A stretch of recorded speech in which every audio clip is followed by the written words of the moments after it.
Hello, my name is Christian Dietz. We are developers, the manufacturer of the Equine 74 products. Today, I would like to welcome Yuri Mansur to our podcast. Yuri is more than welcome and well-known Brazilian show jumper, and today we meet him here in Venlo in the Netherlands. Work, courage and method, I saw on your website, and I will read this. Like my country, Brazil, I wish to show you on this side all the richness of my journey, of the incredible chance that I was given to cross the path of personalities of the equestrian world. I was only about 10 years old when I started dreaming of imitating Nelson Pessoa or John Whittaker. They have become, along with Marcus Ehning, my three references, those who have changed my vision of riding and revolutionized their sport. I think this is a big word and a big impact of your life and your living. Hello, Yuri. Thank you that I'm here and thank you for your time. Thank you. Thank you. So this was, I think, it's an impressive statement to say I want to copy Nelson Pessoa and Whittaker. So yeah, exactly. When I start to watch these guys, in that time is really different than now. Wasn't as easy as today. You go to YouTube and then you look all these guys. I remember in that time, one or two friends of mine went to Europe and bought a tape with few jumps from John Whittaker, and then he came back, 15 kids in the same room to watch 100 times the same 15 jumps. It was amazing, and we could see sometimes Frank Ludiger, but I have to say Nelson and John in that time, because Marcus coming after, but these two guys, for me, they could do everything so much easier than the others, so much lighter than the others, that impressed me a lot in that time, so straight away was a bit my way of riding. Was not copy, but I follow these guys, You can copy them. I think they are. Yeah, everyone is different, We don't have to copy anybody, but understand their way, That was how I felt. I know everybody knows that you are a famous show jumper, but I would like to ask you some questions so the follower and listeners of our podcast will get a feeling of a person behind the yellow jacket. Even you are wearing a blue jacket, today. But you can see we have some yellows, some Brazil colors here. This is a copy of the helmet of Nelson Pessoa. Ayrton Senna. Sorry, for Ayrton Senna. So if anybody doesn't know, he's the God himself. So how old are you? I am 44 years old. What fits your job description better, show jumper or international horse trader? Both. I think I am both in the end, For sure, all what I did as a horse dealer, the reason was to have the opportunity to be a show rider. Yeah. But in the end of the day, both are really, really part of me. You and your lovely wife Louise live here in Venlo. How many children you have? We have two kids. We have Pedro, he's 10 years old, and we have Marie, she's 6 years old. I saw Marie, and the most impressive thing was when your yellow truck just went out with the horses. I saw Pedro's name already on the truck. Yeah. So sweet or sour? Sour. So early riser or late riser? Early. Solution seeker or more thinker, brooding? Solution thinker. Okay. Beer or wine? Water. This is always a tricky question if I can ask somebody if he drinks alcohol. What is the most beautiful place where you have ridden in your life? Where I have ridden? Ridden? Yeah. Good question. Is it a beach or is it Aachen? Yeah. My two favorite shows, Aachen and La Baule. Okay. Yeah. Mare or gelding? Mare. Yeah? Yeah. Mare. I love mares, yeah. Okay. Biggest success so far? Yeah. I can say three. Hickstead, Grand Prix of Europe in Aachen, and the World Cup final, 4th place. That was big stuff for me, yeah. Okay. The next goal, Paris or Aachen? Paris. No, Paris. Yeah. Gold medal in Paris. This is the next goal. So. Wow. or at least a medal. Yeah. So you're starting the structure now for this? Yeah, it's a hard moment for me. My mare got a little injury at the moment, nothing serious. I cannot go to the Pan American that was planned. So yeah, gonna be harder process because now we have to have a break and recover. But this is really in my mind for a long period already. Yeah. Is it a mind setting thing that you focus on a like Paris? Is it you said you focused? You know, I talk to guys who I'm do more bicycle race, and I talk to these people, and I always heard that they have a mind setting that I want to be the first on the finish line, or the first who is going up to S or something like this. It's more than sight. The mindset is life set. It's more than mindset. You know, it's yeah. And I'm really fortunate to realize many dreams I had, you know, in my life. And obviously, my first dream was to compete at the Olympics and to compete in Aachen, you know. But then when you keep going, now I won one of the Grand Prix of Aachen, you know, and now I have a chance to bring a medal, you know, and I have the horsepower for it. So for the first time, I really have the horsepower. So yeah. It's something, yeah, it's like I said, life set, not more than mindset. Yeah. Okay, yeah. That's not the last question. Winter in the Netherlands or in Brazil? So this is a question I don't have even to answer. Another day somebody asked me, why did you choose Netherlands? I said, because of the weather. Okay. That's for sure not. And my daughter was asking me, can you ask Yuri the name, if he knows the name of his first pony? Yeah, 100%. It was not real pony because in Brazil we don't have this culture. The name was Folion, what means somebody likes party, you know, like, yeah, that was my first horse, let's say. Okay. I personally, and I bet a lot of our listeners too will interested to get some ideas about your daily stable routine and riding routine. So when do you start riding? How many horses you are riding? What are the next shows and all these things? But as we are from Equine 74, the products for the gastric problems with horse. So I see that more and more, or again, professional riders and colleagues from you, as well as veterinaries, tell me that they recognize more and more stomach problems in the horses. You see this too? Is it? Yeah, and to be honest, we always learn with horses and we improve after years. And last year I had the experience that make me improve all the other horses later. Because to be honest, I wasn't really paying attention about this until this horse, the name is Cheyenne. I bought this horse quite expensive, you know, and was really frustrated because the horse was jumping really badly and I could not find the key. And you know, the first 3 months was terrible, you know, really terrible. And then luckily or unluckily, I went to Opklabeck to a smaller show to try to understand the horse. And he had colic. I said, stranger, he had colic. And then next show, colic again, but nothing serious, you know. And then we sent to a clinic and they did the endoscopy and it was a disaster, you know. So that was beginning of December. And then around 10 December, I went to Brazil and the horse was here only doing kind of treatments and get the right things to the stomach. And I was 20 days, 25 days in Brazil, you know, with the family and everything. And the horse was just lunging. When I come back, was a completely different horse. Straight away, he was placed in Leipzig, and then he went to the Globus and everything. It was like a magic, you know. And after that, I started to try to understand other problems from other horses. Also, that it could come from stomach problem. And I have to say, many other horses improved when I start to use this kind of product and to treat and pay attention more about this. Yeah. Okay. Step back between genius and madness. What you have Armor, Baby Lot, Changes, Miss Blue, Scent Blue Farm, which is a funny name, I think. Yeah.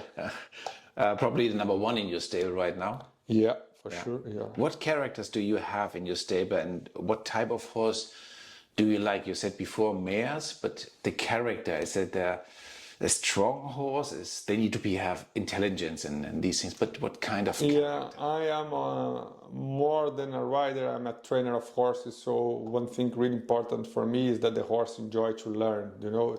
I don't like even when the horse is talent in the ring, and it's not a kind of horse that let me have a real connection with. So I like a lot to have horse that I teach, then learn. I learn, then teach me, and we have this connection. But in the end of the day, only this is not enough. So I always search for quality on the pose, obviously, blood that helps to have. I think a horse without blood, that means already that he's not enjoying what he's doing. Then you have to push them, you have to make them do everything, and that I don't think is a good feeling to have for us and for them. What I think also, the horses I like, they are present. You look to the eye and the horse is there, he's present. I think this is the first thing I look when I try a horse, is the eye, and then this facility to understand what you want, and obviously they have to have a kind of behavior, kind of character, but not against the work or against us. I think the real genius horse, they enjoy what they do. This is the end of the difference from the good, the great, and the excellent horses. And when you think about a horse, it doesn't matter which one, if it's the first one or is it now your superstar, what makes you really proud on a horse? It hasn't to be the number one in Aachen. So is it a learning effect, or is it? What makes you proud on your horse? Yeah, I think it's how much they learn and how much they are clever to make the result. How much they fight in the ring. Okay. Like you feel the difference. There is horses that are great and they make results, but they are not there. Maybe he has a great rideability, or he understood the idea, and then you are available to do many clears. But there is other horses that when they go to the ring, they are fighting. They're competing themselves. Yeah. It's the same the thoroughbreds. There is kind of secretariats that come from the last position and has the enjoyment to cross everyone and win. This is how I. This is the when I'm proud. When I'm proud of a horse, when he's fighting for the sport. This sport is very emotional. So when you go into the second round or something in Aachen or wherever, are you getting nervous? Yeah, but it's a good nervous, like in my way, my way as a person, I am a guy obviously dealing and competing high level. I have so much to do and I have so much to think every day. This kind of pressure, this kind of moments just make me more focused and better. So you can see my championship results, my big shows results, they are most of the time much better than normal shows. So obviously we are nervous, but in a good way, that you have the right tonus, the right energy. This is how I feel. When I miss, for example, after Aachen, you have less important shows normally in the year, and we feel that we are missing something, and this pressure. Special moments. Yeah, and this pressure, it's like Aachen, La Baule, big stuff. It's like if the stadium has life. You're there, and this make some ones better, some others worse, and the horses are the same. No, there are horses that feel this atmosphere and jump even better. There are horses panic or it doesn't matter. Yeah, this is how it is. Yeah. How do you to make your daily routine of the horses with some varieties at home at the show? So you have a structure, and often people, show jumpers, dressage riders tell me, okay, when I'm coming back from a show on a Monday, there is a day off they jump the big class. So is it in yours too, they're just lounging on Monday or just walking, or how do you treat your horses and do something different? So do you break the routine, the daily routine? I have a little bit my own ideas about how how works the mind of the horses, and because I love also train dogs, you know, and I also trained birds, and that was my enjoyment when I was a kid. That bring me to horses, you know. I love horses. I could not have horses, so I always trained dogs and agility, and then birds and stuff. I try to separate a lot my emotion and my way of thinking than how the animals think. You know what I mean? I try to obviously try to understand what they need and they want, but with them way, not with mine. And I think many people treat the dogs or the horses or the fishes or whatever like us, you know, and it's not like this, you know. So first of all, I do a lot of exercise myself. I like to be fit, you know. I go to the gym every day, 5 o'clock in the morning, you know, and every afternoon when I can, I run, you know. So I understand a lot about how I feel when I did too much, when I did too less, and how I recover after stress or hard exercise. So I do believe a lot that the day when the horse come back from a big effort is the day that they have to work, not as hard as normal, but the circulation, the body has to work to get clean, the acid off the muscles. exactly, and to stretch. And you know, you can see Rafael Nadal after the match, he goes to the bicycle and stay there for 30 minutes after 5 hours in Roland Garros, you know, like you know, I understand a rider come back home, he's tired about the show, and obviously everybody's tired, and then he passed this feeling to the horse, but maybe the horse is less tired than he thinks, and maybe much more stiff than he thinks, you know what I mean? So I try to think about what I feel as an athlete, and try to pass a little bit to them. And also, you know, I give an example. For example, I don't think the horse likes to change his routine, you know, as us as a dog. So I give a good example. I never bring my dogs to the show, you know. Why? Because they are not used to. So instead to have fun with my dog, I don't gonna have, because I have to call him all the time because he is lost. But on the other hand, I feel that he's also not happy because he is lost. He wants to do other things. So horses is the same. Okay, if the routine of the horse is every Monday go to the woods and then go to the field, okay, happy to do the same. But I don't believe a horse likes to change and do. For example, a thing I never do, I love La Boule, one of my favorite shows, but I never go to the beach. If I have the sea close by me and I can go every week, it's different than the horses. Then I can believe they have enjoyment. But a horse never went to the beach. Because I'm in La Boule, I'm gonna go cross the streets, cross the trucks, cross the cars, I come there, the waves are I don't believe that it's just the rider mind thing, you know. Because they relax on the beach. Exactly, you know, and so that's an interesting view. I think structure is one of the biggest points and so success points of treating a horse, because I see it when we had a pony, and this pony was the one last get feed in the morning, in the afternoon, and the evening. So she get really stressed on this structure because she was used to get it on the first time. Now she gets on last time, so she gets really stomach problems. Exactly, and also, you know, notion of time. This is also something I see the people. For example, less training before a big show. If the horse is fit, if the horse is competing every day, every week, and it's not long period break between the last show and the next show. For me, it's a madness think that if you're training on Thursday or 1 week before, that's gonna make any difference for the learning.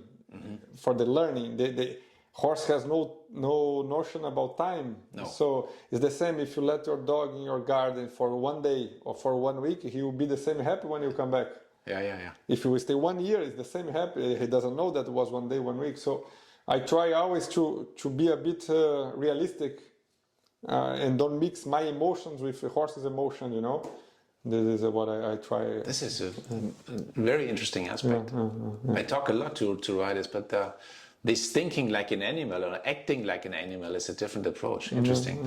So when we talk about your success in winning rounds and as you just explained how you optimize the health and the well-being of your horse, and also to prevent stress of your horse, you don't go to a beach because the horses are not used to it. So you would go if your horses, so you know exactly that stress can be a big problem. Do you have any special treatments like an osteopath, acupuncture, or these blankets? Do you something like this, or is it something you say, oh, I'm not sure about? Yeah, again, you know, I do physio every week, you know, and the guy that do physio, he knows my body really well. Some days he come and he press me really strong, sometimes really light.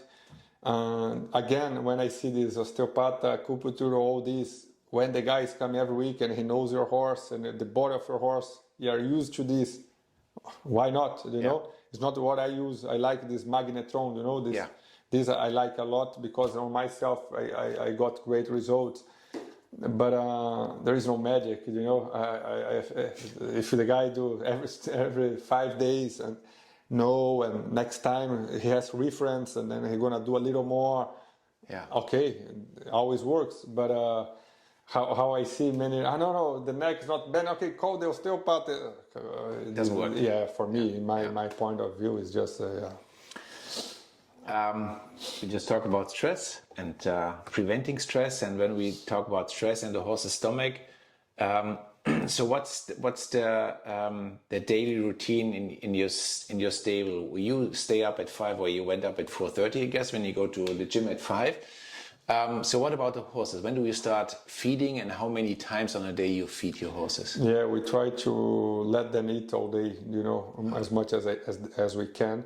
They get the last hay at 10 o'clock in the evening, you know, so the groom and the check, he pass hay for everybody, then it's the last time because unfortunately not every horse goes well with straw because they can eat too much, and we cannot also have fat horses.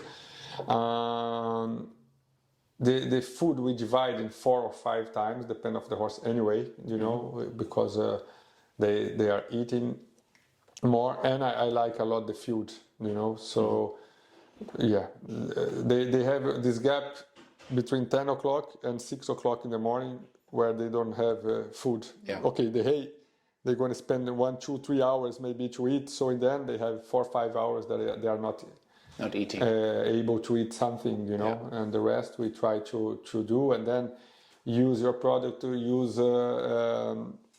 other stuff if necessary to prevent the horse that is more sensitive before the stress, because I think even us athletes sometimes we have stomachache or something when we are in stress, you know, so when before the trips we always give something.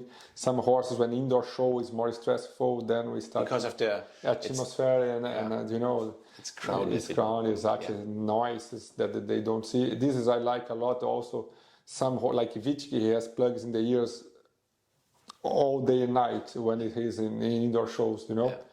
This relaxing, and I also put some blankets around the stable that is dark, you know. All this we think a lot about because so you try to take your stable routine within at the shows. Yeah, exactly. Yeah, we try to even sometimes, you know, when is a lot of indoor shows that the classes start a bit later, then normally I always ride my first horse first, you know, my main horses first and the other ones later.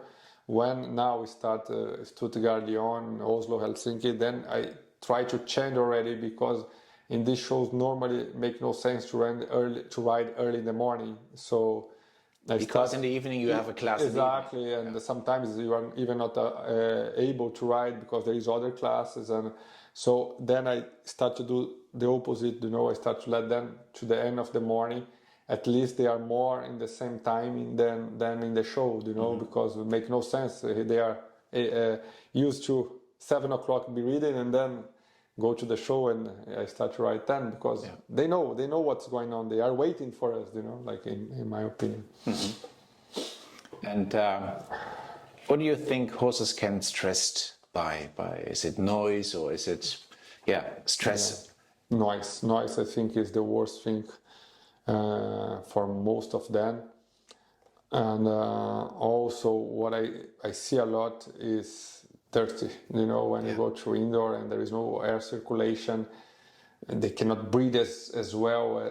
You see a lot, they put the head down in the stable, you know, trying to get more air because, I think this is two big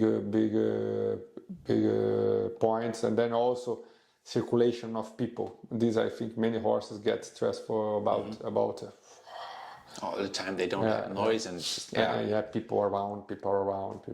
This, Even if you talk about your Grand Prix horses, do they get used to it, or is it also is it a form of stress for them too? They don't get used to this. You know, a good example is one of the warm-ups of Lyon, for example, is a nice warm-up, beautiful, but I see so many times really experienced horses get stressed about the atmosphere, you know. Even Fit for Fun from Luciano was 16, had an accident there because, you know, was so much excitement and stuff around. Vichki is a bit the same. When he goes to a place like this, he feels. It's interesting, and a lot of riders don't recognize that horses producing all day acid, stomach acid. They don't stop. We only humans produce stomach acid when we eat, but horses all the day. And do you know that horses produce between 40 to 80 liters? Yeah, that quantity I didn't know. Of acid and mucosa. It's all this juice, let's say this stomach juice. It's up to 80 liters on a day. This is unbelievable. Yeah, and then I have read some studies that they have done in Australia. They wanted to look what time horses in a very structured race stable eat and not eat. So they find out that between 2 and 5 o'clock, a lot of these horses don't eat. They just stay calm and sleep, do nothing. And they said, because they did it with trainers, and they said, okay, when you trainer now start without, the thoroughbreds often don't get hay in the morning. So they say, okay, if you start training your horse and guess this horse has 5 or 6 liters acid in the stomach, and you start racing or trotting and walking, it's all that is directly jumping up. And so this is why a lot of these horses have stomach problems, ulcerations even. So we have to think about these things all the time when we talk. And it doesn't matter for me if it's an amateur horse or leisure horse.